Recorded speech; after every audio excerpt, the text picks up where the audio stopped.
เราจะจัดช่อดอกไม้เอง คนที่ได้รับเนี่ยน่าจะประทับใจ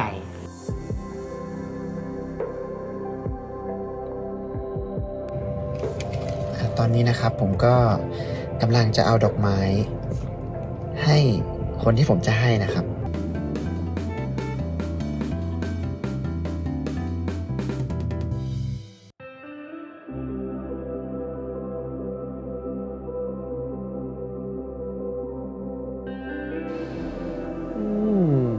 ทุกคนได้กินอะไรไหมมันตลบอบอวลไปด้วยความรักไหมรวมเหม็นเหล้า อาทิตย์ที่ผ่านมาเนี่ยเดินไปไหนมาไหนเนี่ยก็จะเต็มไปด้วยบรรยากาศของตกแต่งคนเนี่ยก็จะเดินไปเป็นคู่กันก็คือนั่นแหละมันเป็นเทศกาลแห่งความรักก็คือวันวาเลนไทน์วันวาเลนไทน์นี้เป็นอีกเทศกาลหนึ่งนะที่โดดเด่นมากสำหรับประเทศเรานะ มันแบบมันมีความฮึกเหิมของผมมาสมัยมัธยมก็ฮึกเหิมอย่างแรกเลยคือจำได้เลยย้อนไปวัยเด็กมันจะมีติ๊กเกอร์กลางของห้องแปะตัวเองก่อน เพิ่มความฮอตถิ่นผมอะจริงๆมันคือคักตั้งแต่ช่วงอาทิตย์ก่อนวันวาเลนไทน์แล้วเพราะว่าผมอยู่ปากคลอง มันจะเป็นแหล่งชั้นดีมากที่สาวๆหรือใครก็ตามเนี่ยจะมาซื้อดอกไม้จากแหล่งสุกุหลาบคือได้เปรียบตรงนี้ช่วงเทศกาลวันวาเลนไทน์ก็เลยเจอสาวหลากหลายโรงเรียน แต่ละโรงเรียนก็จะมาต้องส่งตัวแทนมาซื้อดอกไม้ก็มีแต่งในโรงเรียนก็มีเขาไม่ได้มาซื้อให้คนอื่นก็ไม่แน่ใจก็คิดอะไรอย่างนั้นไปก็คือเป็นข้อได้เปรียบของการที่โรงเรียนเราอยู่ปากคลองไหนๆก็เป็นเทศกาลแห่งความรักนะครับผมก็อยากจะมอบความรักให้กับทุกคนเลยก็ไม่รู้จะพูดยังไงได้แต่ว่าผมรักทุกคนมากครับที่ติดตามช่องของเรามาและผมก็อยากได้ความรักกลับจากทุกคนครับงั้นก็กดไลค์กดแชร์ Subscribe ช่องเราตอนนี้เลยนะจ๊ะน่ารักมากวาเลนไทน์นี้อยากทะลุ600,000วาเลนไทน์นี้ถ้าเป็นไปได้นะขอ600,000เนี่ยจะได้ความรักมันจะได้พรั่งพรูแต่ว่าวาเลนไทน์ปีนี้ผมเนี่ยก็มีเป้าหมายของผมเองเหมือนกันปกติเนี่ยวาเลนไทน์เนี่ยทุกคนก็ต้องของขวัญที่จะให้ก็มีอะไรนอกจากของแบบของชิ้นใหญ่ๆนะช็อกโกแลตตุ๊กตาแล้วก็ดอกไม้ดอกไม้เนี่ยเป็นของคู่วันวาเลนไทน์เลยเราส่งดอกไม้ไปให้เหมือนแบบสั่งร้านปุ๊บแล้วก็ส่งดอกไม้ไปให้แต่ผมว่ามันไม่เห็นความตั้งใจของเราปีนี้เนี่ยตั้งปณิธานเลยเราจะจัดช่อดอกไม้เองฝึกไว้เป็นทักษะติดตัวคนที่ได้รับเนี่ยน่าจะประทับใจเพราะว่าสไตล์ชีวิตคือซื้อใช้เงินซื้อดอกไม้นี่ชงไปทางไหนเนี่ยไม่ได้ชงอะไรคุณไม่ได้ชงนี่ชงมาเคยจัดดอกไม้มาก่อนว่าชีวิตเนี้ยไม่เคยเลยแต่ว่าเป็นคนชอบดูช่อดอกไม้รู้สึกว่ามันเป็นศิลปะแบบชั้นสูงในการจัดนะคือจัดให้สวยยากวันนี้ก็เลยจะมาเรียงกันให้รู้ๆไปเลยวันนี้ก็เลยมาที่ร้านประจำของผมที่ผมสั่งดอกไม้ด้วยชื่อร้านว่า Brunch and Blooms นี่ก็คือสั่งเป็นประจำใครที่ยังไม่รู้ว่าจะจัดดอกไม้ไปให้ใครหรือยังไม่มีเป้าหมายในการให้ดอกไม้เนี่ยผมก็ไม่ทิ้งครับเพราะผมจะมาแชร์ทริค how to เล่น Tinder ยังไงให้แมทช์แบบมืออาชีพเนี่ยนะโพซิชันผมนี่กลายเป็นโปรเฟชชั่นอลด้าน Tinder แล้วเนี่ย เดี๋ยวแชร์ให้ทุกคนฟังในมุมมองผมแล้วกันแต่ว่าเรามาจัดดอกไม้ก่อนเลยดีกว่าผมอยู่กับคุณครูแล้วพี่เจด้าสวัสดีครับพี่เจด้าเนี่ยก็เป็นมือจัดดอกไม้ของที่นี่เลยใช่ครับจัดมาตกวันละกี่ช่อครับก็ถ้ามากสุดก็น่าจะประมาณ10 ช่อครับต่อวันอุ้ยน้อยกว่าที่ผมคิดคือช่อหนึ่งมันใช้เวลานานใช่มันใช้เวลาครับส่วนมากมันจะเป็นช่อใหญ่ๆอ๋อแล้วช่วงเทศกาลนี้จะทำทันได้ไงเหมือนเราต้องเผื่อเวลาแบบเหมือนทำข้ามวันอย่างเงี้ยครับสมมติงานวันที่14เราอาจจะทำคืนวันที่13ก็คือจัดถึงเช้าไปเลยครับถึงเช้าวันที่14ไปเลยเฮ้ยดีเทลงานมันเหนื่อยกว่าที่เราคิดเนาะช่อหนึ่งใช้เวลาประมาณชั่วโมงหนึ่งนะโดยประมาณครับจะไปอยู่ที่ประมาณ40 นาทีถึงชั่วโมงถ้ากุหลาบ100 ดอกมันก็น่าอยู่ที่ประมาณชั่วโมงกะเวลาผิดกันหมดเลยเนี่ยตอนเนี้ยอ่ะเดี๋ยวเราให้พี่เจด้าเริ่มเลยดีกว่าข้อควรรู้อย่างแรกๆเลยของการเราจะเริ่มจัดดอกไม้เนี่ยก็อุปกรณ์อันนี้จะเป็นกรรไกรสำหรับตัดกิ่งดอกไม้ครับแล้วก็อันนี้จะเป็นกรรไกรสำหรับตัดกระดาษตัดริบบิ้นโอเคแล้วก็สกัดเทปที่สำคัญใช่ครับมาครับขั้นตอนแรกเราก็เหมือนจับไขว้ครับวงกลมเหมือนใส่เนี่ยไปเลยปุ๊บอย่างนี้4 ดอกโอเคถ้านี้เราอยากให้มันเป็นวงกลมแต่ถ้าแบบว่าเป็นฟรีฟอร์มอันนี้มันก็จะอาจแบบตามจินตนาการเราเลยอยากให้มันแบบว่าสูงต่ำไม่เท่ากันอะไรเงี้ยฟรีฟอร์มของเขากลมดิ๊กเลยอ่ะมันเมื่อยมือเหมือนกันนะครับถ้าไม่เคยทำมันจะเหมือนมันนิ้วมันอาจจะล็อกได้ใช่มันจะเก่งแล้วเราต้องมีเครื่องช่วยจับป่ะครับไม่มีครับก็เราใช้จับเองเลย แหมพี่มายุผมไม่100 ดอกนั่น เสร็จแล้วก็เราก็จะตัดก้านครับประมาณแบบให้อันนี้กับอันนี้มันบาลานซ์กันนะครับข้างล่างกับข้างบน อันนี้ตัดเพื่ออะไรนะครับ เพราะว่าที่จริงเวลาเราต้องเปลี่ยนน้ำดอกไม้ทุกวันครับพอเวลาผ่านไปวันหนึ่งเนี้ยก้านมันก็จะเหมือนไม่ดูดน้ำแล้วเราก็ต้องตัดทุกวันถ้าเราจะเอาไปปักใจกันต่อ มันจะได้อยู่นานใช่ไหม ใช่มันจะได้อยู่นาน โอ้ยอันนี้เป็นเทคนิคที่ผมเพิ่งรู้ เปลี่ยนน้ำเฉยๆมันก็อาจจะน้ำจะเน่าเพราะว่าเราไม่ได้ตัดกิ่งมันก็จะไม่สามารถดูดขึ้นไปเลี้ยงได้ อ่าอุ้ยโทษอันนี้คือตัดแล้วแล้วก็ได้ช่อมาประมาณ แล้วเราก็จะเอาเหมือนสำลีแล้วก็ถุงน้ำครับเลี้ยงดอกไม้ ประมาณเลยมือนึงมานิดนึงประมาณขอช่อเราได้เลย ครับใช้พลาสติกครอบลงไป อ๋อแล้วก็พลาสติกครอบ เทน้ เฮ้ยแต่จริงๆโอเคอยู่นะทุกคนคือไม่ยากมากนะดูมันแบบว่าผู้ชายเอาดอกไม้ให้ผู้หญิงก็สู้ได้อยู่นะ ถ้าอยากทำอะไรที่มันแบบโชว์ฝีมือตัวเองอะเมื่อกี้ขอถอนคำพูดนะไอ้ที่บอกว่าง่าย ำเรา แป๊บนึงมันออกมาเป็นจีบละ เป็นผืนผ้า ครับผืนผ้า แล้วก็ประกบขึ้นไปให้มันแบบว่าประมาณอย่างเงี้ยครับ ผ่าครึ่งครับ ขยำอย่างนี้เลยแบบตามนิ้วเราเลย จีบให้มันเหมือนเป็นพัดนะครับเราก็มาแบบจัดทรงแล้วก็ติดสกอตเทปเหมือนเอานิ้วเราขยับไปเรื่อย อ๋อ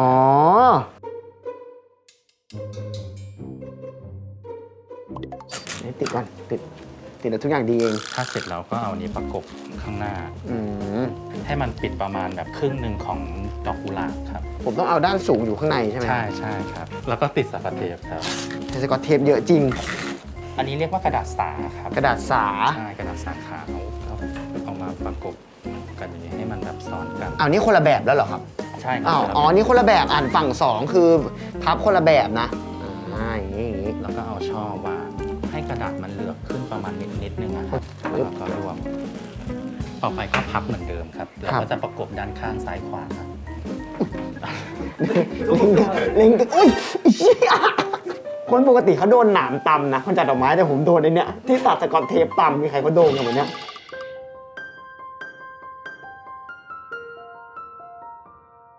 นี่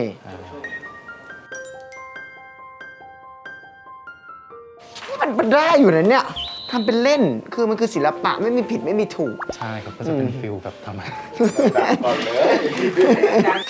อันนี้คือกระดาษอะไรครับ เขาเรียกว่ากระดาษฟิล์ม นี่ พับแค่ฝั่งเดียวก็ได้ ฝั่งเดียว ใช่ นี่ ใช่ครับแล้วก็เอาช่อมาวางตรงกลาง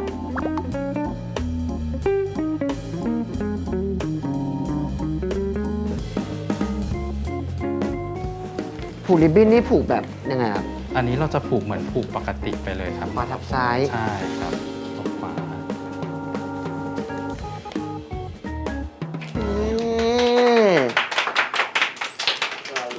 ดูนะครับ ดูดีๆนะครับปึ๊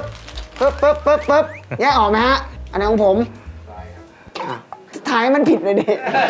วันนี้ขอบคุณพี่เจด้ามากครับ ที่มาสอนเทคนิคการจัดดอกไม้ช่อแรกในชีวิตของผมก็คือช่อนี้ อาจจะดูแบบผิดรูปไปบ้าง แต่ว่าความตั้งใจ อันนี้ถือว่าพอไหวไหมครับ พอได้ครับ พอได้ ใช่พอได้กับคนที่แบบว่าเคยทำครั้งแรก อันนี้ต่อไปเป็นแล้ว ก็คือผมเป็นคนเรียนรู้เร็ว ช่อใหญ่กว่าเดิม ไม่ใช่ช่อจริง ไม่ใช่ช่อจริงอันนี้อุ่นเครื่อง ใช่อ่ะเดี๋ยวถึงเวลาที่ผมจะมาจัดดอกไม้ช่อของผมเองแล้วนะครับ คือผมเรียนรู้มาแล้ว แผ่นเดิมต้องเล่าแผ่นเดิมก่อน ว่าจะเอา100 ดอก นั่งดูถ่าย IG ของที่นี่ดูปุ๊บ50 พอ แต่เรียนเมื่อกี้เสร็จปุ๊บ20 ไม่ไหว ใหญ่ๆอะซื้อเขาเถอะเดี๋ยวเปิดมาต้องเริ่มเรียงแบบไขว้ก่อนไขว้เดี๋ยวนะพี่ปิ้นถ่ายรูปให้หน่อยดิดูแบบมีไลฟ์สไตล์ดิ จัดดอกไม้อย่างงี้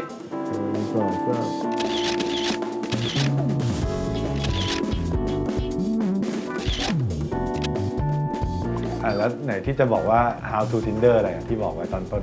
ก็นี่ไงพี่สเต็ปแรกเนี่ยเริ่มจากการถ่ายรูปก่อนเลย เพราะว่าเราต้องทำโปรไฟล์ของเราเนี่ยให้มีสไตล์ชัดเจน โชว์ตัวอย่างผมเล่นๆ รูปผมนี่ถือแก้วมีมะนาวข้างในเห็นไหมเป็นสไตล์ชัดเจนว่าชอบกินอาหารอิตาลีรูปนี้เป็นรูปเนี่ยกับพ็อกบาร์รูปนี้เผื่อพี่ไม่เห็นภาพ คนจะได้รู้ ใช่คนจะได้รู้ว่าเราแบบมีสุนัขมีหมามีรูปในกองถ่ายด้วยมีขาไฟ อาชีพมาแล้ว รูปนี้มาถึงรูปนี้เตะบอลแรนกอสลิงเปียโนลาลาแลน คือเป็นคนไม่ปลอมเลย ฝึกเล่นอยู่คือเทคนิคผมเนี่ยก็คือผมจะเลือกรูปที่มันจะตรงกับความสนใจของตัวเราเอง หรือตรงกับแพชชั่นของตัวผมเอง มากไปกว่านั้นเนี่ยเลื่อนลงมามันก็จะมีพวกแพชชั่นให้ใส่ด้วยอย่างของผมเนี่ยก็ระบุไปเลยเป็นสตรีทฟู้ดอาจจะขัดกับรูปอิตาเลียนนิดหน่อยร้านเขาอยู่ข้างถนนริมถนน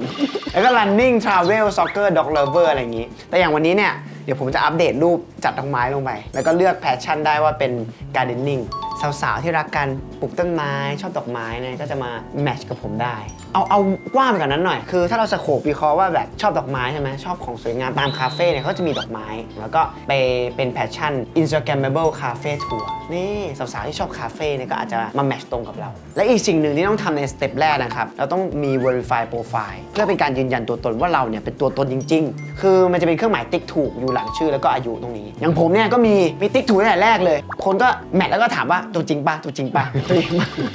ก็คือมันเป็นเครื่องหมายยืนยันตัวตนเลยว่าเราแบบเล่นจริงๆเป็นลูกของเราจริงๆเพราะว่าเขาจะมีระบบคอนเฟิร์มยืนยันเราไปที่สเต็ปต่อไปครับถ้าเราแบบเราปัดไปรู้สึกว่ามันเราค้นหาในพื้นที่อย่างเดียวใช่ไหมพื้นที่รอบๆเราไม่พอเรามุ่งไปที่คนที่มีแพชชั่นตรงกับเราเลยเราไปที่นี่ explore tab มันก็จะมีแพชชั่นต่างๆเนี่ยที่เขาจัดหมวดหมู่เอาไว้เนี่ยใครสนใจแพชชั่นไหนเนี่ยก็กดเข้าไปดูได้อย่างเช่นเนี่ยมีเดทไนท์กดเข้ามาเนี่ยมันก็จะขึ้นคนที่มีแพชชั่นเดทไนท์ขึ้นมาหรือว่า nature lover นี่วันนี้เรามาจัดดอกไม้ของเขาก็ต้องรักธรรมชาติแล้วก็กดเข้าไปดูได้ว่าใครมีแพชชั่นตรงนี้บ้างอันนี้คือหมวดหมู่เขาตอนนี้เขามีเยอะมากเป็นกิจกรรมที่ผมมาจัดดอกไม้เนี่ยมันก็ถูกจัดอยู่ในหมวดหมู่ creative นี่กดเข้าไปเนี่ยก็เราอาจจะมีได้เจอคนที่มีความสนใจตรงกับเราก็ได้เพราะเป็นงานแบบงานสร้างสรรค์ไง explore tab เนี่ยคือฟีเจอร์เนี้ยเหมาะมากสำหรับคนที่อยากได้คนที่มีความสนใจหรือทำกิจกรรมเหมือนกันสเต็ป3ผมยังไม่บอกแล้วกันแต่ว่าตอนนี้ให้เวลาแต่ละคนเนี่ยไปจัดการโปรไฟล์ระบุแพชชั่นลงรูปที่มันตรงกับแพชชั่นไว้ไปจัดการก่อนแล้วเดี๋ยวเสร็จแล้วเดี๋ยวจะบอกระหว่างที่ผมกำลังไขว้น้องกุหลาบนี่อยู่เอาจริงคือมันจะมีจัดแบบที่พี่เจด้าบอกเขามีหน้าเท่ากับฟรีฟอร์มใช่ไหมที่ผมกำลังฟรีฟอร์มอยู่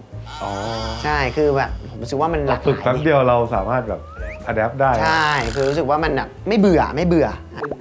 ไหนพี่อันนี้เหรออันนี้มันเหี่ยวใช่ไหมไม่เดี๋ยวผมเอาน้องมาดันดีกว่าถ้าผมเอาออกคือต้องเริ่มใหม่หมดเลยนะ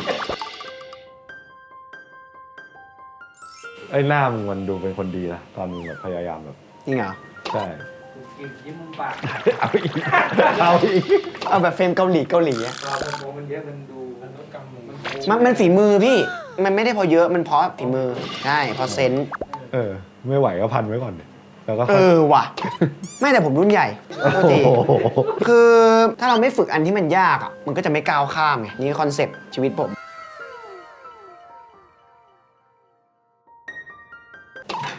พันดีกว่าเริ่มอย่างกลมอย่างประมาณนี้แล้วก็เดี๋ยวตัด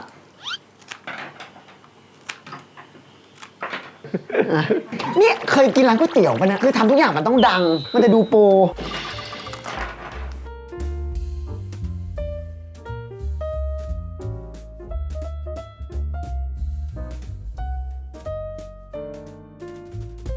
ต่อไปกำลังนึกอยู่ทำกระดาษเกี๊ยวตัดแนวนอนพับครึ่งบนใช่เกี๊ยวก่อนดิอ๋อใช่แล้วที่เหลือก็หุ้มโอเคใครทำวะเนี่ยต่อไปเป็นขั้นตอนการห่อกระดาษแล้วนะครับเราเอากระดาษสาเนี่ยมาอย่างนี้ก่อนแล้วก็อย่าลืมนะคือด้านหลังให้ยาวกว่าด้านหน้ามันจะได้มีเลเยอร์งานศิลปะในเลเยอร์เรื่องสำคัญคือถ้าใครช่วยอาม่าห่อเกี๊ยวตั้งแต่เด็กก็จะไม่มีปัญหานะครับสเต็ปนี้มันเราก็ดันไปเรื่อยๆอย่างนี้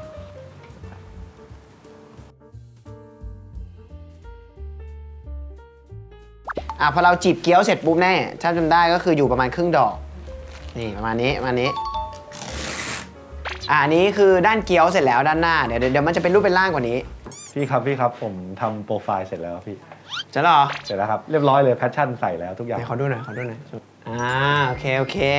ก็เดี๋ยวจะเหมือนคลายเคล็ดลับสเต็ปสุดท้ายให้สเต็ปที่3สำคัญสุดเลยพอเราแมทช์กับคนที่เราแบบแพชชั่นตรงกันแล้วเนี่ยมันก็ต้องเป็นเรื่องที่การพูดคุยแหละเพราะมันจะมีระบบให้ได้แชทกันทริคผมนะคือสมมุติว่าถ้าเรามีแพชชั่นตรงกันแล้วใช่ไหมยกตัวอย่างเช่นเรามีแพชชั่นสตรีทฟู้ดตรงกันแล้วแมทช์กันแล้วในแชทเนี่ยเราก็แค่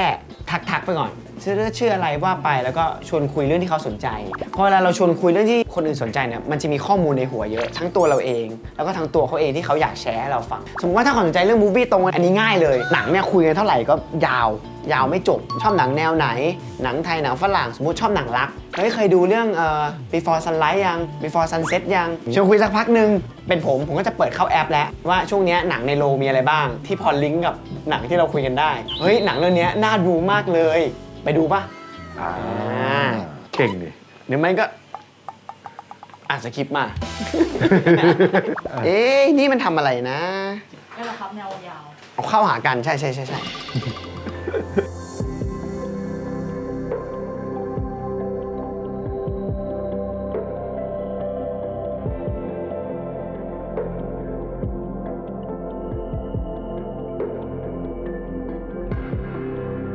ขาเป็นอาชีพขึ้นแบบก้าวกระโดดเลยว่ะ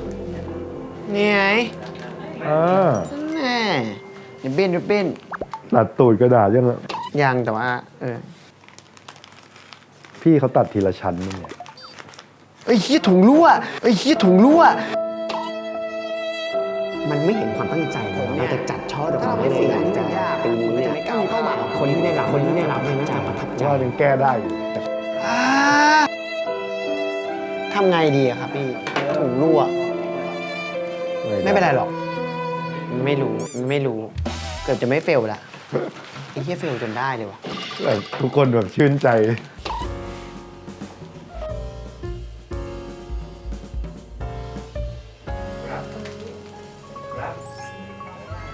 ธรรมดาที่ไหนครับ เสร็จแล้วสมบูรณ์ อาจจะมีจุดสะดุดเล็กน้อย ให้เป็นบทเรียนให้เราจดจำ ตัดกระดาษโดนถุงน้ำ อาแกคือเหมือนเริ่มใหม่ เริ่มใหม่เราไม่เอาเอาได้อยู่เอาลิปบิ้นบังแน่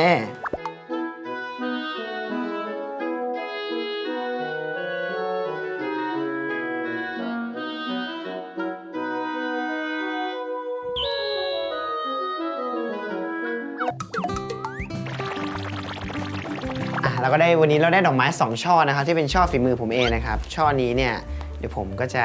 เอาไปให้คนที่ผมตั้งใจจะให้นะครับส่วนอันนี้เนี่ยผมจะเอาไปให้แฟนช่องไปมอบความรักเพราะเราไม่เคยทิ้งกันอยู่แล้วเดี๋ยวจะเดินตามถนนแถวอโศกเนี่ยแหละถ้าใครกด subscribe ช่องผมเอาไปเลย เราเคยทำแบบนี้มาแล้วนะจำไม่ได้ มันไม่เหมือนตอนนั้น subscribe ยังไม่ถึงแสนเลย อ๋อ แต่วันนี้เนี่ยเกือบจะ600,000แล้วมันต้องมีต้องเจอแต่สุดท้ายจัดดอกไม้มาเนี่ยผมว่าคือจัดเองมันก็ได้ความสนุกได้ความตั้งใจแหละ แล้วก็เป็นศิลปะอีกแบบหนึ่งแต่ว่าถ้าใครอยากได้ดอกไม้สวยๆแล้วก็ไม่อยากจัดเองและได้จากมืออาชีพเนี่ยเลยนะครับ Brunch and Blooms นะครับสั่งได้เลยนะครับที่ IG ตรงนี้ตริ้งขอบคุณนะครับที่มาสอนการจัดดอกไม้ของผมในวันนี้นะครับไปเดี๋ยวเราไปมอบดอกไม้กันดีกว่า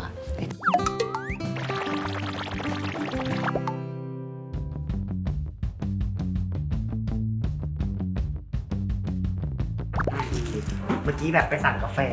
แล้วแบบถูกชะตาวันนี้เขาบอกว่ามาตัดผมตามจริงเหรอทำไมอ่ะ ก็เท่ดี แล้วเพชรมีแฟนยัง ของเมียพี่ จริงเหรอใกล้มาวาเลนไทน์แล้วเพชรเตรียมแล้วให้เขายัง ยังเลยพี่ เหรอพี่ทำช่อดอกไม้นี้ด้วยตัวเองพี่ก็รอให้แฟนช่องอยู่นี่เห็นไหมตั้งใจมากเลยนะก็เพชรเอาไปทำอะไรก็ได้เอาไปให้แฟนหรือว่าเก็บไว้เองก็ได้ ขอบคุณมากพี่ ขอบคุณมากเลยจะไปให้แฟนไหมหรือเอาไปทำอะไร จริงๆก็อยากถึงไปเองนะ เอาที่มาให้ด้วย เขินขอบคุณมากเลยที่ติดตาม ครับพี่ เขินปะเอาจริงให้ดอกไม้ผู้หญิงมาเขินแล้วนะให้ดอกไม้ผู้ชายอ่ะเขินกว่าน่ารักดีก็เป็นอีกฟิลหนึ่งยังเหลือช่อน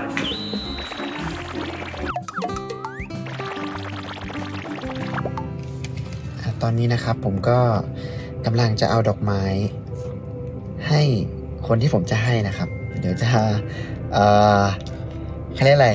มาดูว่าเขาจะชอบหรือไม่ชอบแล้วก็เป็นยังไงบ้างรออยู่ชอบไหมคะ ชอบค่ะ สวยไหมคะ สวยค่ะ